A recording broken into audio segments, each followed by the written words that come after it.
سيف الدين قطز. أتولد محمود للأمير ممدود، ابن عم وزوج أخت السلطان جلال الدين الخوارزمي، ونشأ نشأة الأمراء وتدرب فنون القتال على يد خاله جلال الدين نظراً لاستشهاد أبيه، وهو لا يزال رضيعاً في حروب المسلمين الأولى ضد التتار. وكان اسمه وقتها محمود، ثم دارت الدائرة على مملكة جلال الدين، وقضى التتار عليه وعلى مملكته، وأسرى الأمير محمود وبيع عبداً في السوق لثري من أثرياء الشام، فأخذه الثري وأحسن تربيته، فتعلم اللغة العربية وأصولها، وحفظ القرآن الكريم ودرس الحديث. وبعد موت الثري أصبح قطز مملوكاً لابن الثري، ولم يجد منه عناية وحسن تعامل، فبيع قطز لثري آخر من أثرياء الشام، وكان هذا الثري مدخلاً لقطز لدخول الحياة السياسية والجهاد ضد الصليبيين. فهذا الثري هو ابن واحد من أكبر معاوني العالم العز بن عبد السلام، فتربى قطز تربيه جديدة، وجاءت الحروب ولا الصليبية على الشام ومن ضمنها دمشق. وعندما تخل الصالح إسماعيل عن جهاد الصليبيين وهادنهم، نهض الملك الصالح نجم الدين أيوب للدفاع عن المسلمين، فاشترك قطز من ضمن المدافعين من أهل دمشق مع الجيش المصري، وكان له دور مع بقية أهل الشام في انتصار المسلمين على الصالح إسماعيل وأعوانه من الصليبيين. ثم طلب قطز من سيده أن يبيعه إلى الملك الصالح نجم الدين أيوب ليندرج تحت سلك ممالكه، ووافق سيده على بيعه. وبعد أن بيع قطز إلى الملك الصالح، عهد به إلى الأمير المملوكي عز الدين أيبك، فتربى قطز مثل باقي المماليك، حيث يتم إلحاقهم بمدرسة المماليك، ويتم تعليمهم اللغة العربية قراءة وكتابة، ثم حفظ القرآن الكريم ومبدأ الفقه الإسلامي، ثم فنون القتال من الرمي بلا السهام والقتال بلا السيوف، وركوب الخيل ووضع الخطط الحربية والتصرف في أمور الدولة. وقد ساعدت التربية الإسلامية والقتالية لقطز في سن الطفولة والشباب في قصر خاله السلطان جلال الدين، حيث تولى تربيته بعد وفاة أبيه، في تفوق قطز على أقرانه من المماليك الذين اشتراهم الملك الصالح. فقد نشأ قطز على كراهية المغول، وسمع وشاهد القتال والمعارك التي قادها خاله وأبوه في بلاده. وكان التتار هم الذين أطلقوا على محمود ابن الأمير ممدود اسم قطز، وهذه الكلمة بالتتارية تعني الكلب الشرس، فقد كان واضحاً على قطز علامات القوة والبأس من صغره، فلذلك أطلق عليه التتار هذه الكلمة. أورد المؤرخون وصفاً لقطز بأنه كان شاباً أشقر كثيف اللحية، بطلاً شجاعاً عفى عن المحارم، مترفعاً عن الصغائر، مواظباً على الصلاة والصيام وتلاوة الأذكار، تزوج من بني قومه ولم يخلف ولداً ذكراً، بل ترك ابنتين لم يسمع عنهما آل الناس شيئاً بعده. حياته في الدولة الأيوبية. انتقل قطز من الشام وانضم إلى مماليك الملك الصالح نجم الدين أيوب، الذي كان يكثر من شراء المماليك ويضمهم إلى جيشه ويربيهم على الولاء لجيشه.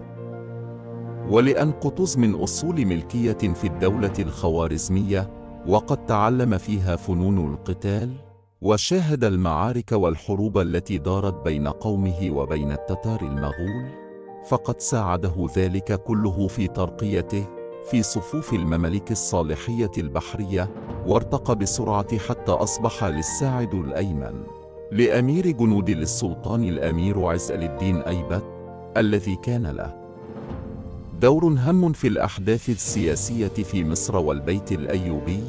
جاء قطز إلى مصر وقد تكون فيها جيش قوي عظيم من المماليك البحرية، الذي تصدى لكل المحاولات الخارجية لغزو مصر، وأهمها الحملة الصليبية السابعة التي قادها الملك لويس التاسع.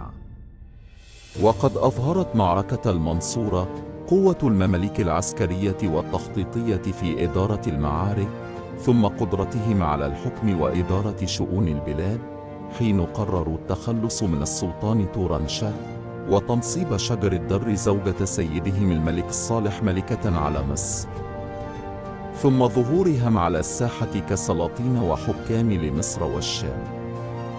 شارك قطز جيش الملك الصالح في صد الحملة الصليبية السابعة، وتمثلت شجاعة المماليك في الانتصار الكبير الذي حققوه في معركة المنصورة عام 1250، والتي أسر فيها الملك لويس التاسع قائد الحملة. وقد وصف أحد المؤرخين المماليك في تلك المعركة بقوله: والله لقد كنت أسمع زعق الترك كالرعد القاصف، ونظرت إلى لمعان سيوفهم وبريقها كالبرق الخاطف، فقد أحيوا في ذلك اليوم الإسلام من جديد، بكل أسد من الترك قلبه من حديد. فلم تكن ساعة وإذا بالإفرنج قد ولوا على أعقابهم منهزمين، وأسودوا للترك لأكتاف خنازير الإفرنج ملتزمين. وكانت من أهم أحداث معركة المنصورة وفاة الملك صالح وتنصيب تورانشاه ملكا لمصر، ومن أهم نتائج المعركة وصول المماليك لحكم مصر والقضاء على الدولة الأيوبية. تورانشاه. قاد الملك تورانشاه المماليك وبقية جيشه في استكمال تحقيق النصر في معركة المنصورة وصد الحملة الفرنسية السابعة. ولكن هذا النصر لم يسفر عن استقرار الأحوال السياسية في مصر، بل ظهر الخلاف بين المماليك البحرية الذين أظهروا قوتهم وجلدتهم في قتال الفرنجة، وبين ابن أستاذهم الملك تورانشاه. وذكر المؤرخون أن تورانشاه لم يكن صالحا للحكم لتهوره وكبريائه، ولتعامله السيء مع زوجة أبيه شجر الدر، ولتنكره لأمراء المماليك وعلى رأسهم الأمير فارس الدين أقطي والظاهر بيبرس وسيف الدين قطز. قرر المماليك البحرية التخلص من تورانشاه، وفي 2 مايو 1250 قتل تورانشاه من أمراء المماليك بعد أن حكم 61 يوما. شجر الدر. بعد قيام المماليك البحرية بقتل سلطانهم تورانشاه، أصبح هناك فراغ في الحكم، حيث لا يوجد بديل من أسرة بني أيوب لحكم مصر. وعليه اختار أمراء المماليك ومن بينهم قطز زوجة سيدهم شجر الدر ملكة على الديار المصرية، وأخذت البيعة للسلطانة الجديدة في شهر مايو 1250، وما أن تولت مقاليد الحكم حتى لاقت الرفض من الخليفة العباسي في بغداد.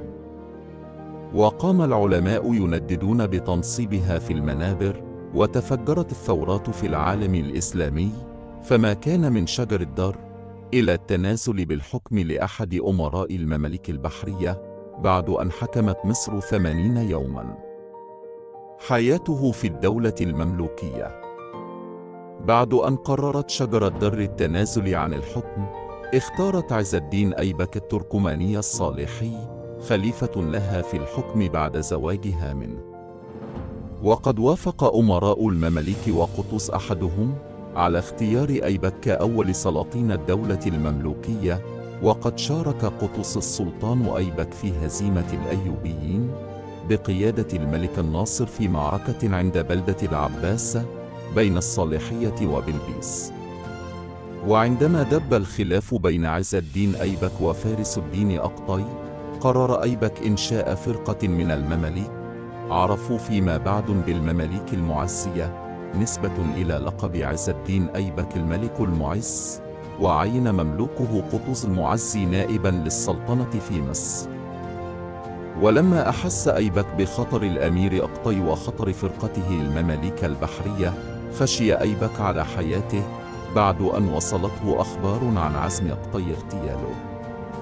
فدبر أيبك خطة لاغتيال أقطي بمساعدة نائبه قطز وبعض مماليكه المعزية، واستدعى أيبك غريمه أقطي للمثول أمامه في القلعة لاستشارته في بعض الأمور، وفي الميعاد المحدد حضر قطي إلى القلعة ومعه عدد من مماليكه، ودخل باب القلعة المؤدي لقاعة العواميد، وتم إغلاق الباب ومنعت المماليك البحرية من الدخول، وبسرعة انقض عليه الأمير قطز ومن معه من المماليك المعزية وقتلوه بالسيوف.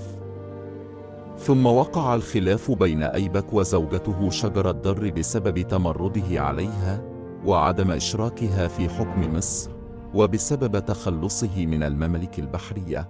ومما زاد الأمر سوءا عزم أيبك الزواج من ابنة ملك الموصل بدر الدين لؤلؤ، فعزمت شجر للدر على قتل أيبك، وكان لها ما أرادت، وقتل 5 من غلمانها أيبك وهو في الحمام. وكان ذلك في 1257. وبعد انتشار خبر وفاة الملك المعز، حاولت شجر الدر إخفاء واقعة القتل، حيث ادعت أن أيبك وقع من فوق جواده، إلا أن مماليك السلطان المعز بقيادة الأمير قطز كشفوا حقيقة قتلها للسلطان وقرروا قتلها. علي بن المعز. سنة 1257 نصب الممالك المعزية وعلى رأسهم سيف الدين قطز، وبعد قتلهم عز الدين أيبك ابنه نور الدين علي، الذي كان صبيا صغيرا في 15 من عمره، ولقبوه الملك المنصور علي. إلا أن بعض المماليك رفضوا الاعتراف بالسلطان الصغير، فأثروا عدة اضطرابات عاصفة، واستنجد بعضهم بملوك بني أيوب في الشام، وحاول المغيث عمر أمير الكرك غزو مصر مرتين، لكنه فشل. كانت نتيجة هذه الاضطرابات محاولة المماليك الصالحية تنصيب الأتابك سنبر الحلبي سلطانا على مصر، إلا أن قطز سارع إلى حبسه في سجن القلعة. فما كان من بعض المماليك المعارضين إلا محاولة الهروب إلى الشام، فطاردهم قطز وقبض على كثير منهم وسجنهم في القلعة. استقرت الأمور لقطز في مصر، وصار نائب السلطان، وأصبح الحاكم الفعلي لمصر، حيث أن السلطان الجالس على العرش طفل صغير. وكان جلوس السلطان الصبي على العرش مسألة قصد بها كسب الوقت، حتى يتمكن واحد من كبار المماليك من حسم المسألة لطرفه. ولم يشأ قطز أن يتعجل الأمور بحسم أمر السلطة له ومواجهة المنافسين بعد وفاة عز الدين أيبك، فأمسك بزمام السلطة الفعلية، تاركا للسلطان الصبي شعار السلطنة ولقبها. ثم بدأ قطز بترتيب الأوضاع الداخلية لصالحه، في حين كانت الشائعات تملأ سماء القاهرة بأن السلطان الصغير يريد خلع قطز مملوك أبيه. واجتمع الأمراء في بيت أحد كبارهم وتكلموا، إلى أن نجحوا في إصلاح الأمور بين الملك المنصور علي وبين مملوك أبيه الأمير قطز، وبذلك توطدت مكانة سيف الدين قطز في الدولة. في الوقت نفسه كانت الأحوال غير مستقرة بسبب الفتن التي أثارتها طوائف المماليك في القاهرة، كما كان خطر محاولات الغزو الفاشلة التي قام بها المغيث عمر في 1257. وفي سنة 1258 اقلق بال قطز، حيث خرج في المرتين للقاء المماليك البحرية وحليفهم الأيوبي، واستطاع القضاء على الخطر الأيوبي، فواصل قطز ترتيب أمور المملكة من الداخل بعد أن واجه الخطر الخارجي. فقبض على جماعة من الأمراء لميلهم للملك المغيث عمر، وهم الأمير عز الدين أيبك الرومي الصالحي، والأمير سيف بلبان الكفوري الصالحي الأشرفي، والأمير بدر الدين بكتول الأشرفي، والأمير بدر الدين بلغن الأشرفي. وبذلك استتب الأمر لقطز تنصيبه سلطانا لمصر. بعد قرابة 3 سنوات من حكم نور الدين علي ابن أيبك مصر، بدأ صدى طبول الحروب التتارية يتردد على حدود مصر، واقتربت رياح الغزو التتاري لبلاد الشام ومصر. ولم يكن بوسع السلطان الصبي نور الدين علي أن يفعل شيئا إزاء خطر التتار الداهم والقريب الذي كان يقضي وقته في التنزه في القلعة واللعب بالحمام مع الخدم. ومع كل خبر جديد يصل عن وحشية التتار كانت الأحوال في مصر تزداد اضطرابا. ومع اقتراب جحافل التتار من الشام أرسل الملك الناصر رسالة حملها المؤرخ والفقيه كمال ابن العديم إلى مصر يستنجد بعساكرها. ولما قدم ابن العديم إلى القاهرة عقد مجلس في القلعة في حضره لا السلطان ولا الصبي المنصور نور الدين علي، وحضره كبار أهل الرأي من العلماء والقضاة مثل قاضي القضاة بدر الدين حسن السنجاري والشيخ العز ابن عبد السلام، وكان من بين الحاضرين سيف الدين قطز.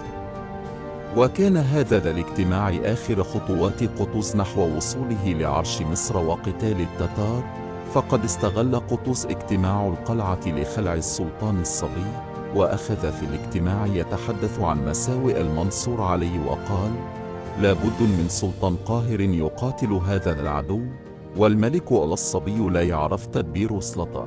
وساعد قطز في الوصول لهدفه أن مساوئ للسلطان المنصور علي كانت قد زادت حتى انفض الجميع من حوله واستهتر في اللعب، وتحكمت أمه في أمره فاضطربت الأمور.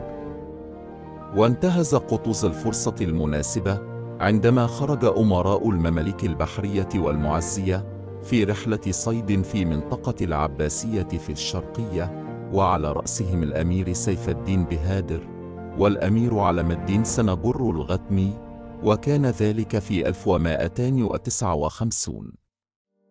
وقبض قطز على السلطان المنصور علي وعلى أخيه قاقا وعلى أمهما، واعتقلهم في أحد أبراج القلعة. وفي هذا اليوم انتهت مدة حكم السلطان المنصور علي، والتي استمرت 2 أشهر و3 أيام. وحين قدم المماليك من رحلة الصيد بقيادة سيف الدين بهادر وعلم الدين سنجر أنكروا على قطز ما فعله، فأخبرهم بخطر التتار القادم على بلاد الشام ومصر، وقال لهم: إني ما قصدت إلا أن نجتمع على قتال التتار، ولا يأتي ذلك بغير ملك، فإذا خرجنا وكسرنا هذا العدو فالأمر لكم في السلطنة ما شئتم. ترتيب الوضع الداخلي. استلم قطز السلطة في مصر، وكان وضعها متأزما جدا عندما بدأ التتار في اجتياح الشام والاقتراب أكثر من الديار المصرية. وكان المسرح السياسي في القاهرة يموج بالاضطرابات والأزمات، وكانت الفتن الناتجة عن التصارع على كرسي السلطة والحكم عنيفة ومتكررة. وكان الخطر الآخر القريب يتمثل في المماليك البحرية الذين فر الكثير منهم إلى الإمارات الإسلامية في الشام، ومن بقي منهم في مصر بقي وترقب. وهذا الانقسام أضعف القوة العسكرية المصرية، لأن المماليك البحرية كانوا أساس الجيش المصري في ذلك الوقت. وكان المسرح السياسي الخارجي يحمل مشكلات أخرى كبيرة، فالعلاقة مع كل إمارات الشام كانت مقطوعة تماما، وكان روح العداء الشديد هو السائد بالطرفين. كما لم يكن لمصر أي سند من الدول المجاورة لها في أفريقيا. ولم يكن الوضع الاقتصادي في مصر بأفضل حالا من الأوضاع السياسية والاجتماعية، فهناك أزمة اقتصادية طاحنة تمر بالبلاد جراء الحملات الصليبية المتتالية، ومن جراء الحروب التي دارت بين مصر وجيرانها في الشام، ومن جراء الفتن والصراعات على المستوى الداخلي، كما أن الناس انشغلوا بأنفسهم وبالفتن الداخلية والخارجية، فاضطرب الاقتصاد إلى أبعد درجات الاضطراب. لم يكن جلوس قطز على عرش السلطنة نهاية لرحلة المملوك إلى عرش مصر، فقرر قطز توطيد دعائم حكمه في الداخل قبل التوجه للقاء عدوه الخارجي وقطع أطماع الآخرين في كرسي الحكم الذي يجلس عليه. فجمعوا الأمراء وكبار القادة وكبار العلماء وأصحاب الرأي في مصر، وكل هؤلاء كانوا من المحركين الفعليين لطوائف شعب مصر المختلفة، وقال لهم أن سبب توليه الحكم هو مواجهة العدو، قائلاً: إني ما قصدت إلا أن نجتمع على قتال للتتار، ولا يأتي ذلك بغير ملك، فإذا خرجنا وكسرنا هذا العدو فالأمر لكم في السلطنة ما شئتم. ثم أرسل المنصور علي وأخاه وأمه إلى دمياط، واعتقلهم في برج بناه هناك، وأطلق عليه اسم برج السلسلة، ثم نفاهم جميعا بعد ذلك إلى القسطنطينية. كما قام قطز بالقبض على رؤوس الفتنة الذين حاولوا أن يخرجوا على حكمه وسلطته، وهم الأمير علم الدين سنجر الغتمي، والأمير عز الدين أيدمر النجيب الصغير، والأمير شرف الدين قيران المعزي، والأمير سيف الدين الدود، خال السلطان المنصور علي بالمعز، والطوشي شبل للدولة كفور، والطوشي حسم الدين بلال، المغيثي الجمدر، واعتقلهم ووضعهم في سجن القلعة، وهكذا تمكن من التخلص من رؤوس المعارضة. ثم بدأ السلطان المظفر سيف الدين قطز باختيار أركان دولته وتوطيد دعائم دولته، فبدأ بتغيير الوزير ابن بنت الأعز، وولى بدلا منه زين الدين يعقوب عبد الله الرفيع ابن يزيد ابن آل الزبير، وأقر الأمير فارس الدين أقطي الصغير الصالحي المعروف بالمستعرب أدكا، وفوض إليه بجانب زين الدين يعقوب تدبير العساكر واستخدام الأجناد وسائر أمور الجهاد والاستعداد للحرب ضد التتار.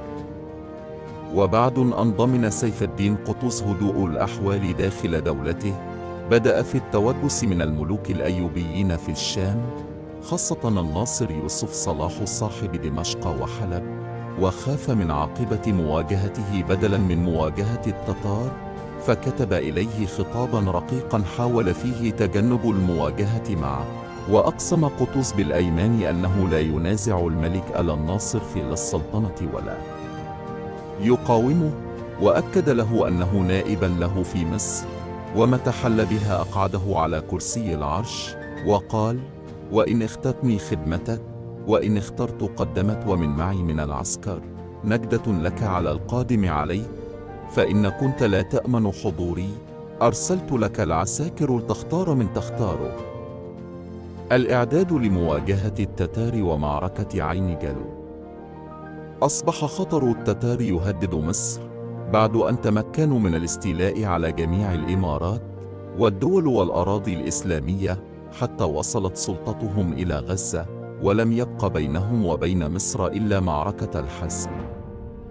بدأ المظفر قطز بالتحضير لمواجهة التتار، وكان أول أمر يقوم به هو إصداره لعفو عام وشامل عن المماليك البحرية الذين فروا إلى الشام بعد مقتل زعيمهم فارس الدين أقطي، وكانت هذه الخطوة أبرز قرار سياسي اتخذه قطز.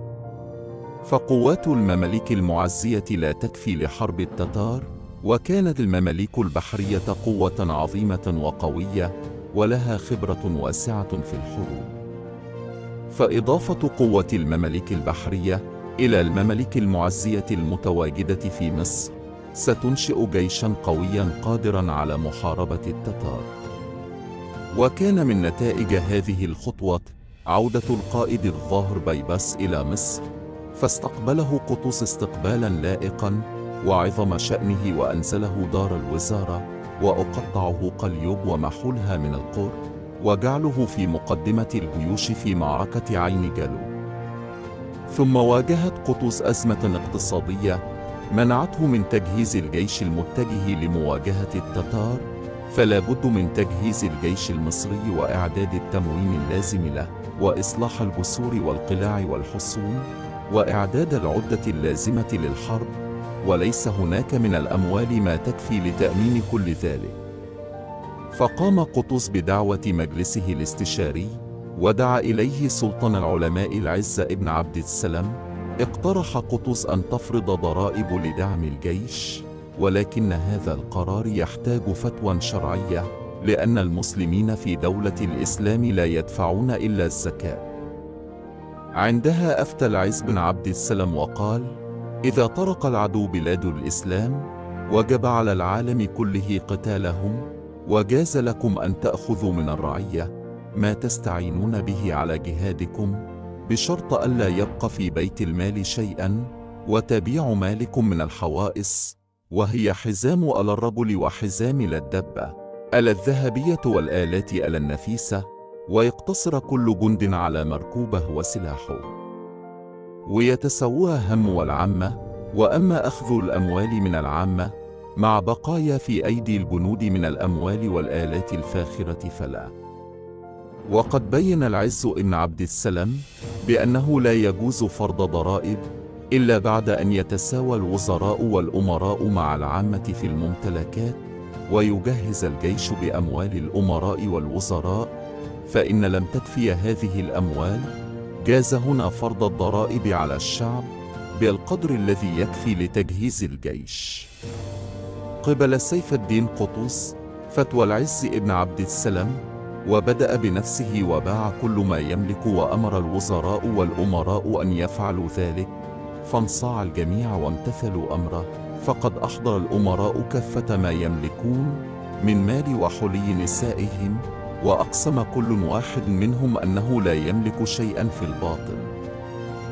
ولما جمعت هذه الأموال ضربت سكا ونقدا وأنفقت في تجهيز الجيش، ولكن لم تكفي هذه الأموال في تغطية نفقة الجيش، فقرر قطز إقرار ضربية على كل رأس من أهل مصر والقاهرة من كبير وصغير دينارا واحدا، وأخذ من أجرة الأملاك شهرا واحدا، وأخذ من أغنياء الناس والتجار زكاة أموالهم معجلا، وأخذ من الترك الأهلية ثلث المال، وأخذ من الإيطان والسواقي أجرة شهر واحد، وبلغ جملة ما جمعه من الأموال أكثر من 600,000 دينار. رسالة هولاكو لقطز. عندما كان سيف الدين قطز منشغلا بإعداد الجيش وتجهيزه، جاءته رسالة من هولاكو يحملها 4 رسل من التتار، وفيها: سيف الدين قطز من ملك الملوك شرقا وغربا الخاقان الأعظم، باسمك الله باسط الأرض ورافع السماء، يعلم الملك المظفر قطز الذي هو من جنس المماليك الذين هربوا من سيوفنا إلى هذا الإقليم، يتنعمون بأنعامه ويقتلون من كان بسلطانه بعد ذلك، يعلم الملك المظفر قطز وسائر أمراء دولته وأهل مملكته بالديار المصرية وما حولها من الأعمال، إنا نحن جنود الله في أرضه، خلقنا من سخطه وسلطنا على من حل به غضبه، سلموا إلينا أمركم قبل أن ينكف الغطاء، فتندموا ويعود عليكم الخطأ، فنحن ما نرحم من بك ولا نرفق لمن شكا، قد سمعتم أننا قد فتحنا البلاد وطهرنا الأرض من الفساد وقتلنا معظم العباد، فعليكم بالهرب وعلينا الطلب، فأي أرض تأويكم وأي طريق تنجيكم وأي بلاد تحميكم، فمن من سيوفنا خلص ولا من مهابتنا خلاص، فخيولنا سوابق وسهامنا خوارق وسيوفنا صواعق، وقلوبنا كالجبال وعددنا كالرمال، فالحصون لدينا لا تمنع والعساكر لقتلنا لا تنفع، ودعاؤكم علينا لا يسمع، فإنكم أكلتم الحرام ولا تعفون عن الكلام، وخنتم العهود والأيمان، وفشى فيكم العقوق والعصيان، فأبشروا بالمذلة والهوان، فمن طلب حربنا ندم ومن قصد أماننا سلم، فإن أنتم لشرطنا ولأمرنا أطعتم، فلكم ما لنا وعليكم ما علينا، خلفتم هلكتم، فلا تهلكوا نفوسكم بأيديكم، فقد حذر من أنذر، وقد ثبت عندكم إنا نحن الكفرة، وقد ثبت عندنا أنكم الفجرة، وقد سلطنا عليكم من له الأمور المقدرة والأحكام المدبرة، فكثيركم عندنا قليل وعزيزكم عندنا ذليل، وبغير المذلة ما لملوككم علينا سبيل، فلا تطيل الخطاب وأسرع برد الجواب. قبل أن تضرم الحرب نارها وترمي نحوكم شرارها، فلا تجدون منا جاها ولا عزا ولا كافيا ولا حرازا، والدهن منا بأعظم داهية، وتصبح بلادكم منا خالية. فقد انصفناكم إذ راسلناكم، وأيقظناكم إذ حذرناكم، فمن بقي لنا مقصد سواكم، ولا السلام علينا وعليكم وعلى من أطاع الهدى وخشي عواقب الرد وأطاع الملك الأعلى. كانت هذه الرسالة بمثابة إعلان صريحا بالحرب أو تسليم مصر للتتار. على إثر الرسالة عقد قطز مجلسا ضم كبار الأمراء والقادة والوزراء، وبدأوا مناقشة محتوى الرسالة. كان قطز مصمما على خوض الحرب ورافضا لمبدأ التسليم. وقال قطز مقولته لما رأى من بعض الأمراء التراخي في مواجهة التتار: أنا ألقى التتار بنفسي.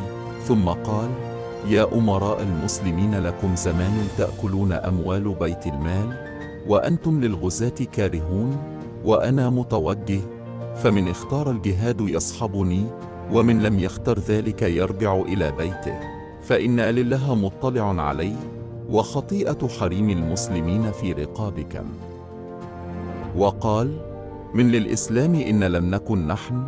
بعد هذه الكلمات أيد الأمراء المماليك قرار قطز في المواجهة، ثم قرر قطز أن يقطع أعناق الرسل الأربعة الذين أرسلهم هولاكو، وأن يعلق رؤوسهم على باب زويلة في القاهرة، وذلك بعد أن استشار ركن آل الدين بيبرس الذي قال: أرى أن نقتل آل الرسل الأربعة ونقصد كتبغى قائد المغول متضامنين، فإذا انتصرنا أو هزمنا فسنكون في كلتا الحالتين معذورين. معاهدة عكا. اجتمع قطز مع مجلسه العسكري لبحث أفضل طريقة لحرب التتار، وعبر عن عزمه الخروج بجيش مصر لملاقاة التتار في فلسطين بدلاً من أن ينتظرهم في مصر. وبعد نقاش طويل دار في المجلس العسكري، أقرت خطة سيف الدين قطز في السير إلى فلسطين. وفي أثناء تجهيز الجيش، قام قطز بجهود حثيثة لتمهيد طريق الجيش للقاء التتار. فقد كانت هناك أجزاء من فلسطين وساحل البحر الأبيض المتوسط محتلة من قبل الإمارات الصليبية، ومنها إمارات عكا وحيفا وصور وصيدا واللاذقية وأنطاكيا. وكانت أقوى هذه الإمارات الصليبية هي إمارة عكا، وهذه الإمارة تقع على طريق قطز وجيشه إذا أراد أن يحارب التتار في فلسطين. كان التفكير في أن قتال الصليبيين في عكا سيؤثر سلباً على جيش الإسلام في مصر المتوجه لفلسطين، وفي نفس الوقت لا يستطيع قطز أن يحارب التتار في فلسطين دون الانتهاء من مشكلة الصليبيين في عكا. وجد قطز أن أفضل الحلول هو الإسراع بعقد معاهدة مع الصليبيين في عكا قبل أن يتحالف التتار معهم. قام قطز بإرسال سفارة إلى عكا للتباحث حول إمكانية عقد معاهدة سلام مؤقتة بين المسلمين والصليبيين. كان الهدف من المعاهدة هي تحييد جيش الصليبيين من جهة، وتأمين ظهر جيش مصر من جهة أخرى. جلس وفد قطز مع الأمراء الصليبيين للتباحث في أمر الهدنة. كان الصليبيين يخافون ألا يظفروا من المسلمين بعهد فينقلب عليهم المسلمين، ولذلك تقبلوا فكرة الهدنة بسرعة، وقبل الطرفان فكرة الهدنة المؤقتة. وأصر الوفد المسلم على أن تكون هذه الهدنة هدنة مؤقتة تنتهي بانتهاء حرب التتار. ومما اتفق عليه في الهدنة أن أي خيانة تحصل من قبل الصليبيين فسيترك المسلمين قتال التتار ويتوجهون إلى عكا لتحريرها، وأنه في حال انتصار المسلمين في قتال التتار فسيبيع المسلمون خيول التتار من أهل عكا بأسعار زهيدة، في حين تعهد الصليبيين في عكا بأن يسهموا في إمداد جيش المسلمين بالمؤن والطعام أثناء تواجده في فلسطين. معركة غزة. بدأ جيش المسلمين في مصر بالتجمع في منطقة الصالحية، وهي تقع الآن في محافظة الشرقية، وهي منطقة صحراوية واسعة تستوعب الفرق العسكرية المختلفة. ثم توجه قطز بجيشه إلى سيناء، ثم سلك طريق الساحل الشمالي لسيناء بمحاذاة البحر الأبيض المتوسط. كان هذا التحرك في أوائل شعبان 658 هجرياً الموافق يوليو 1260 ميلادياً. كان قطز يتحرك على شكل الخطة التي سيواجه التتار بها، حيث أنه لا يتحرك إلا وقد رتب جيشه بالترتيب الذي سيقاتل به العدو لو حدث قتال. وقد وضع على مقدمة جيشه ركن الدين بيبرس ليكون أول من يصطدم بالتتار، وكان سيف الدين قطز قد سلك في ترتيب جيشه خطة جديدة، حيث كون في مقدمة الجيش فرقة كبيرة نسبياً على رأسها بيبرس، وجعل هذه الفرقة تتقدم كثيراً عن بقية الجيش التي تسير خلفها وتظهر نفسها في تحركاتها. بينما يتخفى بقية الجيش في تحركاته، فإذا كان هناك جواسيس للتتار اعتقدوا أن مقدمة الجيش هي كل الجيش، فيكون استعدادهم على هذا الأساس، ثم يظهر بعد ذلك قطز على رأس الجيش الأساسي. وقد فاجأ التتار الذين لم يستعدوا له. اجتاز بيبرس سيناء في 15 رجب 658 هجرياً الموافق 26 يوليو 1260 ميلادياً، ودخل فلسطين وتبعه قطز بعد ذلك في سيرة. واجتازوا رفح وخان يونس ودير البلح، واقتربوا من غزة التي احتلها التتار في اجتياحهم للشام. اكتشفت عيون التتار مقدمة الجيش الإسلامي، واعتقدوا أن هذا هو جيش المسلمين كله. ونقلت الأخبار إلى حامية غزة التتارية، وأسرعت الحامية التتارية للقاء بيبرس، وتم بينهما قتال سريع. جرى هذا القتال، وجيش قطز الرئيسي ما زال يعبر حدود سيناء متوجها إلى غزة. وكانت مقدمة الجيش بقيادة الظاهر بيبرس مقدمة قوية وقائدها قائد بارع. والحامية التتارية في غزة صغيرة نسبياً، وجيش المغول الرئيسي بقيادة كتبغى على مسافة كبيرة من غزة، حيث يربض في سهل البقاع. فتم اللقاء في غزة بمعزل عن الجيوش الرئيسية للمسلمين والتتار، واستطاعت مقدمة جيش المسلمين أن تنتصر في هذه الموقعة الصغيرة التي قتل فيها بعض جنود الحامية التتارية، وهرب الباقون في اتجاه الشمال لينقلوا الأخبار إلى كتبغى. معركة عين جالوت. عد معركة غزة. توجه قطز بجيشه شمالا وبحذاء البحر، فمروا بعسقلان ثم يافا، ثم مروا بغرب طولكرم، ثم حيفا، ووصلوا الاتجاه شمالا حتى وصلوا عكا التي وقعوا فيها مع الصليبيين معاهدة سلام مؤقتة، وخيم فيها عدة أيام. وأشار إليه بعض أمرائه بالهجوم على حصن عكا وتحرر المدينة بعد قرن ونصف من الاحتلال. وكان رد قطز: نحن لا نخون العهود. ثم اتجه من عكا إلى الجنوب الشرقي منها ليبحث عن مكان يصلح للمعركة مع التتار. في هذه الأثناء كان كتبغى قائد جيش التتار قد وصلته فلول جيشه الهارب من معركة غزة، فأخبروه بسقوط غزة، واتخذ كتبغى قراره بأن يتوجه بسرعة لملاقاة قطز. تحرك كتبغى من سهل البقاع باتجاه الجنوب حتى دخل فلسطين من شمالها الشرقي غرب الجولان عبر نهر الأردن، ووصل إلى الجليل الشرقي.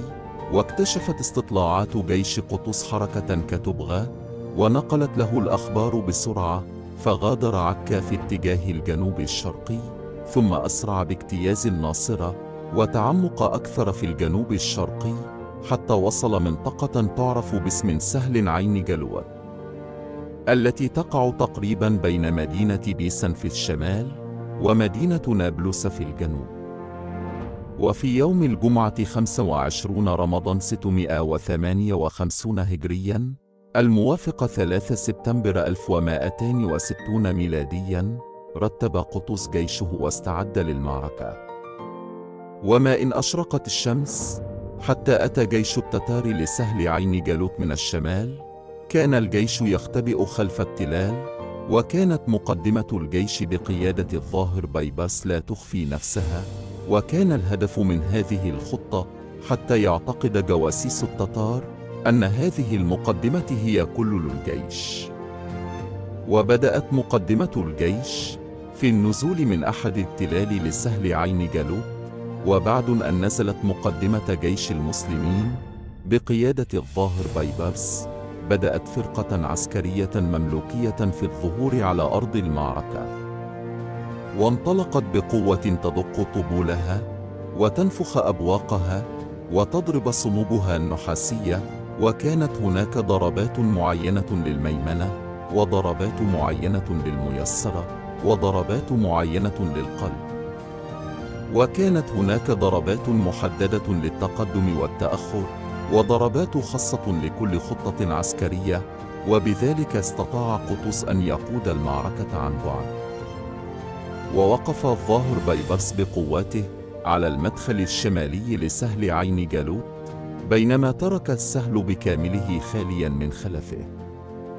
قرر كتبغى أن يدخل بكامل جيشه وقواته لقتال مقدمة الجيش، وهذا ما خطط له قطز. وأعطى كتبغى إشارة البدء لقواته بالهجوم على المقدمة التي ظن أنها كل الجيش، فتقدمت أعداد هائلة من فرسان التتار باتجاه مقدمة الجيش. وقف ركن الدين بيبرس وجنوده في أماكنهم حتى اقتربت منهم جموع التتار، عندها أعطى بيبرس لجنوده إشارة بدء القتال، فانطلقوا باتجاه جيش التتار، وارتفعت سحب الغبار من المعركة، وتعالت أصوات دقات الطبول، واحتدم القتال للحظات، وثبتت مقدمة الجيش في القتال، وكانت مكونة من خيرة فرسان المماليك. قرر كتبغى استخدام كامل قواته لقتال مقدمة الجيش بعد أن رأى منهم الثبات في القتال، دون أن يترك أي قوات للاحتياط خلف جيش التتار. استمر القتال سجالاً على الرغم من الفجوة العددية الكبيرة بين القوتين، ثم دقت الطبول دقات معينة، وهي عبارة عن أوامر من قطز إلى بيبرس بسحب التتار إلى داخل سهل عين جالوت. بدأ بيبرس على الفور في تنفيذ الأوامر، فأظهر للتتار الانهزام وتراجع بظهره وهو يقاتل. عندما رأى كتبغى تراجع المسلمين، أمر جنوده بتتبعهم والقضاء عليهم، وبدأ جيش التتار في دخول سهل عين جالوت للضغط على الجنود الذين انسحبوا. وبعد مدة من الزمن ليست بالقليلة، دخل جيش التتار بأكمله داخل سهل عين جالوت، وانسحب الظاهر بيبرس بجنوده إلى الناحية الجنوبية من السهل، ولم يترك كتبغى قوات احتياطية خارج السهل لتؤمن طريق العودة في حال الخسارة، ولتمنع التفاف جيش المسلمين حول التتار. في هذا الوقت نزل جيش المسلمين الرئيسي بقيادة قطز من خلف التلال إلى ساحة المعركة، وأسرعت فرقة قوية من المماليك لغلق المدخل الشمالي لسهل عين جالوت، وبذلك أحاطت قوات جيش المسلمين بالتتار من كل جانب، وبدأ صراع لا مجال فيه للهرب أو المناورة. وبدأ التتار يقاتلون بكل شجاعة، وظهر تفوق الميمنة في جيش التتار، فتراجع المسلمين تحت ضغط بسالة التتار، حيث اخترقوا ميسرة المسلمين، وبدأ تساقط الشهداء في جيش المسلمين. كان قطز في هذه الأثناء في مكان عال خلف الصفوف يراقب الوضع ويوجه فرق الجيش لسد الثغرات.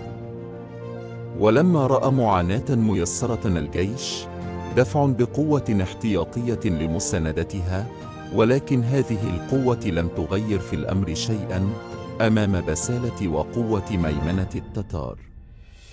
ثم دفع بقوة احتياطية أخرى، ولكن الموقف تأزم بشكل أكبر. عندها قرر قطز أن ينزل بنفسه لأرض المعركة. فرم خوذته وأخذ يصرخ: وإسلاماه وإسلاماه، واحتدم القتال في سهل عين جالوت.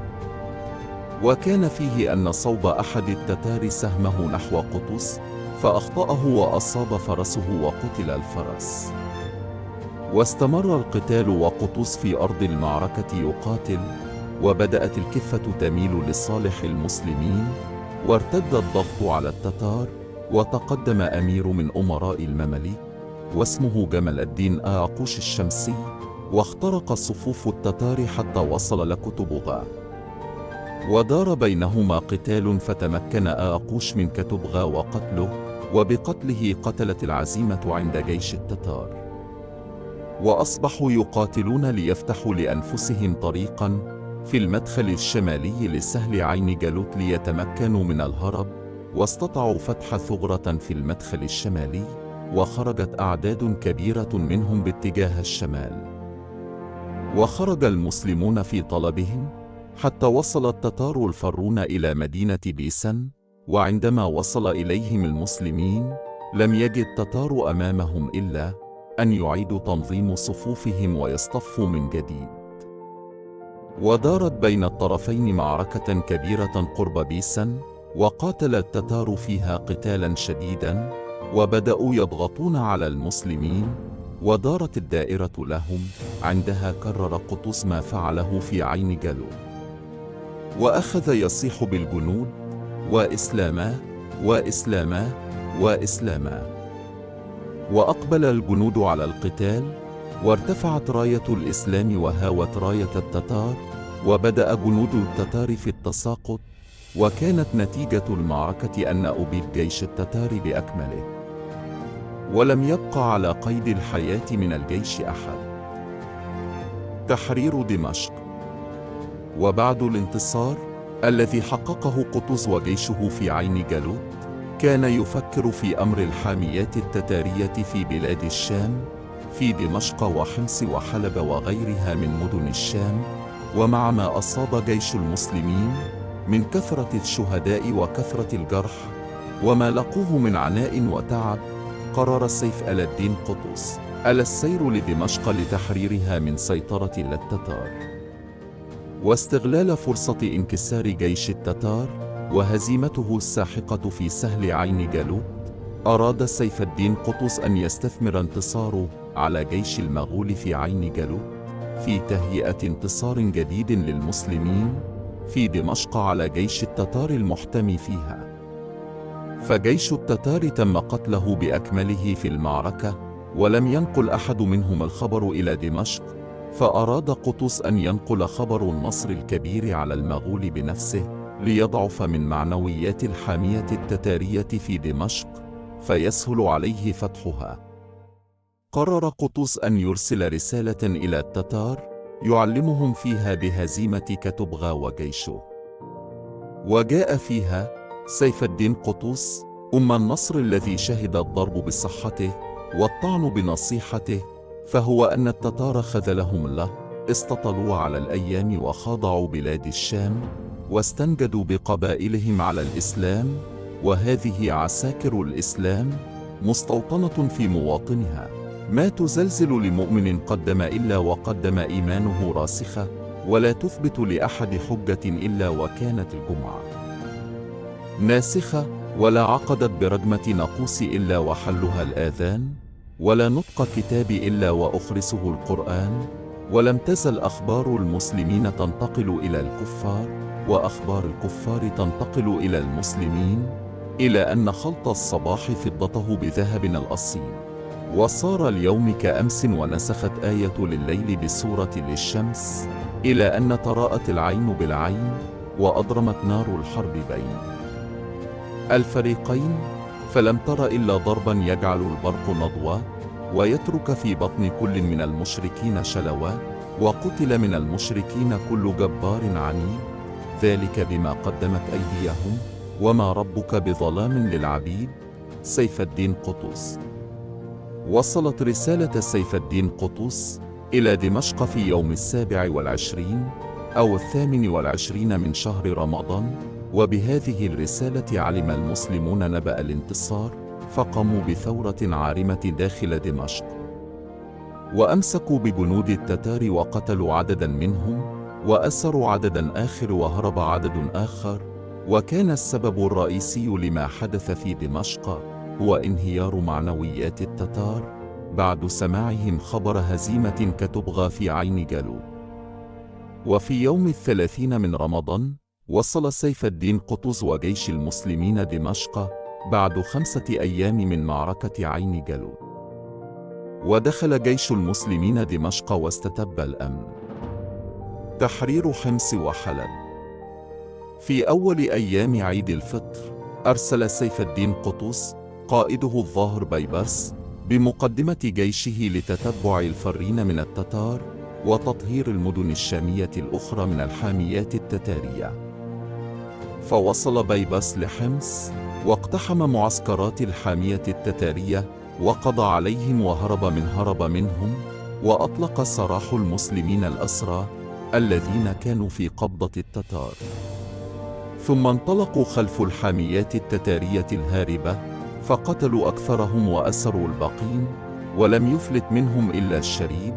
ثم اتجه بيبرس بمقدمة جيشه إلى حلب ففر منها التتار، واستطاع المسلمون تطهير بلاد الشام بأكملها من التتار في بضعة أسابيع.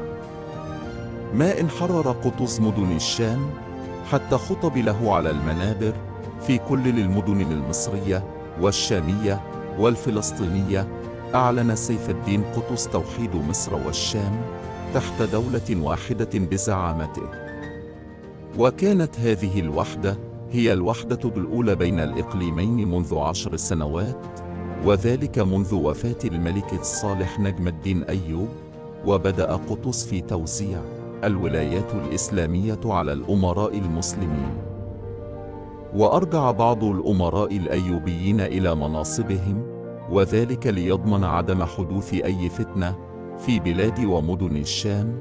فأعطى قطز إمارة حمص للأشرف الأيوبي، وأعطى إمارة حلب لعلاء الدين ابن بدر الدين لؤلؤ، وأعطى إمارة حماة للأمير المنصور، وعين الأمير المملوكي جمال الدين آقوش الشمسي قاتل القائد المغولي كتبغى على الساحل الفلسطيني وغزة. أما دمشق فقد عين عليها علم الدين سنجر الحلبي. وفي يوم 26 من شهر شوال عام 658 هجرياً الموافق 4 من شهر أكتوبر عام 1260 ميلادياً عاد سيف الدين قطز لمصر. مقتله. كانت نهاية سيف الدين قطز بعد معركة عين جالوت ب50 يوم فقط. اتفق المؤرخون على أن قطز قتل وهو في طريق عودته من دمشق إلى القاهرة في منطقة تسمى الصالحية، ولكنهم اختلفوا في من قتله، ومنهم من يقول إن مقتله كان على يد القائد المملوكي الظاهر بيبرس، واختلف المؤرخون في سبب إقدام بيبرس على قتل السلطان قطز. فابن خلدون في مقدمته يروي أن المماليك البحرية بقيادة بيبرس كانت تتحين الفرصة لقتل قطز لأخذ الثأر لمقتل أميرهم فارس الدين أبطي الذي تولى قطز قتله في عهد السلطان عز الدين أيبك. فلما غادر قطز دمشق وحين كان قريب من مصر ذهب في بعض أيامه يتصيد، وسارت الرواحل على الطريق فاتبعوه المماليك وعلاهم بيبرس بالسيف فخر صريعا. في حين يقول جلال الدين السيوطي في تاريخ الخلفاء أن قطز وعد بيبرس بإعطائه إمارة حلب، ثم رجع قطز عن وعده فتأثر بيبرس بذلك. ولما رجع قطز إلى مصر كان بيبرس قد أضمر الشر وأسر ذلك في نفسه. ثم اتفق بيبرس وجماعة من الأمراء على قتل المظفر فقتلوه في الطريق. أما المؤرخ قاسم عبده قاسم فقال أن بيبرس ظن أنه أحق بالعرش من قطز، لا سيما وأنه صاحب دور كبير في هزيمة الحملة الصليبية السابعة بقيادة الملك لويس التاسع قبل 10 سنوات في المنصورة، كما أنه لعب دورا كبيرا في هزيمة المغول في عين جالوت، وأنه كان أول من ألحق بهم الهزيمة عندما دمر طليعة الجيش المغولي، ثم طارد فلوله المنسحبة حتى أعالي بلاد الشام. وكان بيبرس ابن عصره، وكانت تلك هي الأفكار السياسية السائدة آنذاك، ولم تكن هناك مؤسسات شورية قوية في اختيار الحاكم، وغاب الفقه السياسي في الإسلام المتعلق باختيار السلطان أو الملك أو الحاكم، فأدى ذلك لقتل قطز.